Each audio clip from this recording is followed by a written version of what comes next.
Welcome to Advancing Health. In today's podcast, a discussion with CommonSpirit Health about creating a care delivery system that is responsive to the needs of patients and communities.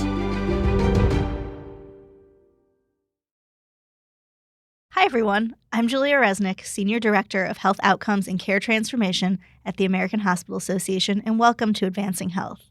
I'm really excited to be here with my friend and colleague, GM. She's the System Senior Director of Community and Population Health for CommonSpirit Health, and she's really an incredible champion in this space. I'm just really excited to jump into this conversation. So, G, thanks for being here. Of course. So to get started, I would love some background on the work that you do, about your healthcare system and the communities that you serve. Can you talk a little bit about that? Absolutely. And thanks for having me here. So at Common Spirit, my role lives between the clinical world and the community. And it's about seeing beyond the hospital walls and collaborating with an array of partners who have the mission and aligned values to improve health and well-being. To give a little bit of a background about Common Spirit, I've been here at this organization for 11 years, and I believe that our organization exists to heal, not just treat, especially in moments of hardship and vulnerability. And we have around more or less 140 hospitals, more than 2,300 care sites across 24 states, and deliver more than 20 million patient encounters annually. And so I'm one of the 160,000 employees. And collectively, as a hospital, nonprofit hospital system, we provide more than $5 billion in community benefit. It's something that I'm extremely proud of. My role here, Julia, that it's been about co-creating solutions centered in community. We have initiatives that connect people to the services that they need, not just medical care, but could be housing support, food, transportation, family resources. And these are the things that drive as much as 80% of health outcomes. So if we want to improve health, we can't ignore them. And I also want to mention not just the work that we do, the what we do, building community networks or leveraging community health workers or supporting the transition to community via navigation that I know we're going to talk a lot about, but how we do the work, the how, really alongside community, building trust, recognizing that we play a role, but we are not the solvers of everything. We do not have the solutions for everything. We do that in partnerships with others. I think that we're going to have a little bit of fun talking of, digging deep into some of these issues that I just talked about. And I think that connectivity piece is so important and is really going to be a thread throughout our conversation, that health isn't just what happens in the clinic or in hospitals or in inpatient spaces. It's not just what happens in the community, but it's how all of those pieces connect together to make it more seamless for people as they navigate these really vulnerable times in their life. I want to hear more of your thoughts about, that whole healthcare ecosystem, that we all know it's complex and it's hard to navigate. So when you're working with patients and communities, how are you thinking about that ecosystem and how to simplify it and make it more fluid? So when we're thinking about designing or building or redesigning an ecosystem, it really shouldn't feel like a system to the person. Whatever we're designing and building, people should feel a whole less of the cognitive and emotional load, the mental burden of having to figure things out, figuring out the next step, figuring out the option, figuring out what's covered, what's not, where to go, who to go to, who's who, what's in network, what's out of network, how to override denials. What is a deny? Why did it get denied? So much to figure out. It's not just for the patient, for the person, for the caregivers. It's not just about figuring out the medical burden, right? It's about figuring out life. Like so much can change because of that. So we have to remember that this is also when people have the least energy and the least mental bandwidth to spare, and having a system that just seamlessly works for them. The topic of navigation, it's not just about helping people get to an appointment or coordinating care. Navigation is really about removing that invisible cognitive tax that people feel in the moment. And the moment that they start engaging with the healthcare system, we have to recognize that navigators, they absorb some of that. You know, personally, I felt so much friction in this healthcare system as a patient. And the goal of designing or building a navigation system that really works, an ecosystem that really works, it's not just about adding and building things and doing more. It's really about removing that friction that people feel and that people experience. And because when friction is removed, I have to believe that people get more of that mental bandwidth back to actually care for themselves, to do what's important for them, their families, their loved ones. And it gives them something back that matters most to them so that they're not expending that energy figuring things out. Yeah, I think that, like, that person-centeredness of it, just it really resonates with me, and that, when you become a patient, it's the scariest time in your life, whether it's for yourself or a loved one. So to have a more fluid support system around you that's not just your family and friends, but the medical system that you're working in, would be invaluable. And you mentioned in there your personal experience as a patient. Can you talk more about that and how it's influenced your perspective on how to navigate the healthcare system and advocacy for patients?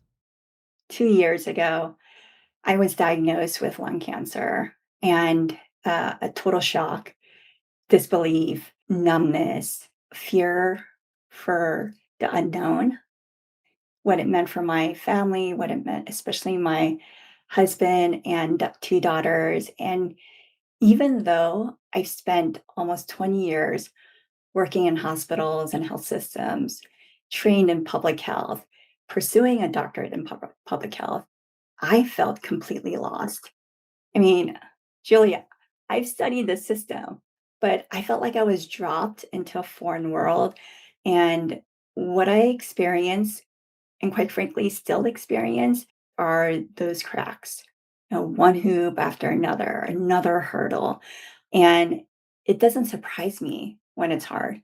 But I will say, all those things, all those feelings that I've had, every person I've met, from doctors and nurses, from call center people, pharmacists, adjudication people. They want to genuinely help. They really do. People want to help.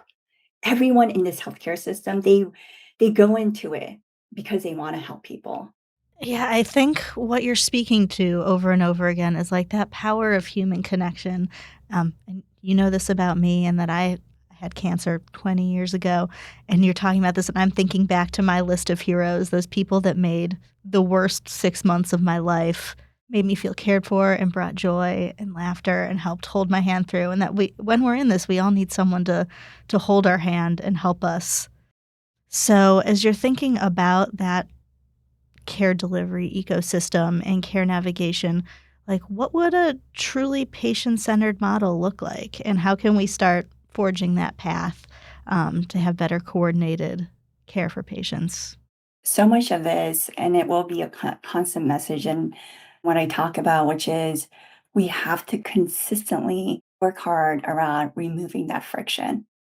How do we all, each of us, do our jobs so that we're extending ourselves to the next base? Our extension goes until somebody else is there to extend back and build that connection. We need people to feel and experience, not just have it written in a paper, written in a protocol. How do we incorporate, as we're designing the system, incorporate the expertise of the community, expertise of those with lived experiences? And, I think about, like, for me, I love to message my doctors. I tell them all my symptoms, all my side effects, everything through a message. But I know that for my parents, they want to be there in person. They want to talk to a human. The system as it is now, do you see what mechanisms do you think we have in place already that we can build upon? Oh, we have so much. We have people who realize that, hey, I know this is my job, but I'm going to do more because I know that my job isn't enough. Yes, I can make a referral, but I know that you could get lost. So I'm going to follow up. I know that medical care isn't the only thing that you're navigating. So I'm going to make a connection, a warm transition to somebody in the community who understands and who can guide you and who can accompany you in that journey after you leave these clinical settings. So these are things where it's not just doing the job, it's to say, well, is this enough? Is this what's going to achieve the greater outcome that we all want, which is for people to access and afford quality care the way they want? Because there's a bit of like respect for humans in that. It's to say that it's not you who can't figure out how to access the care. It's not because you don't know. It's because the system isn't working for you, and we have to do better. We have to do more than just what is written in protocols and procedures and processes, and to say, actually, let me think. Let me not just read my script, but let me think if you're going to get what you need. And I think that that's really important. And we have so much of that already. I see hospitals and health systems and many healthcare actors putting more thought, money, and resources into not just navigation, but creating more of a seamless experience where people feel cared for, where people feel that kindness, where people feel respected and dignified. And I know that we're putting a lot more into it. The big thing here, Julia, I think, again, we talk a lot about this, is that we can't do that alone. This is not for a hospital to solve. This is about the entire healthcare industry and other sectors to help solve. Absolutely, and I think what you've so beautifully illustrated is that within this ecosystem, the players are all there. They care deeply about their jobs and their patients. We just need to make progress in stitching it all together to make it more cohesive. So, as we close out, is there anything else that you'd like to share with hospitals or any piece of advice that can help others who are in this space and are thinking about how to better meet the needs of their patients? I do want the designers and the creators and the catalysts and the collaborators to just always keep in mind that when we think about navigation, we need to make sure that success for navigation is not measured too narrowly, and that we're not saying, oh, navigator, you need to track appointments, you need to make sure that XYZ services resources was attained, but that they do so much more. They build trust, they build confidence, they build agency for patients and their caregivers. And so there's so much more value that success cannot be just defined by, did you do this appointment or not? The second piece is that navigation itself is so undervalued. I know we say it's important, but we have to look where resources are going.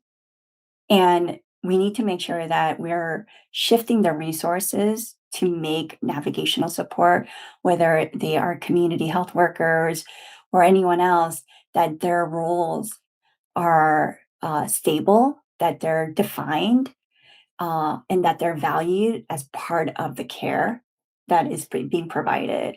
I think that that goes to my last point that I want to make, which is navigators, they probably see so much more of the nuance that a 15-minute visit may miss, that people might not feel comfortable divulging certain things to certain people, let's say in a medical setting, right? In a clinical setting. But they see so much more, the nuances, the small gestures, and how do we really maximize on that information that navigators have about people to help them, to truly help them in what matters most to them.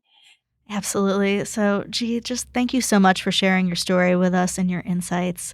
It's been really powerful, and I'm certain that this will give people new ideas about how they can design care to better support their patients throughout their health journey. So, thank you so much. We appreciate the work that you do and wish you all the best in everything that you're going through right now. Thank you. Thanks for listening to Advancing Health. Please subscribe and rate us 5 stars on Apple Podcasts, Spotify, or wherever you get your podcasts.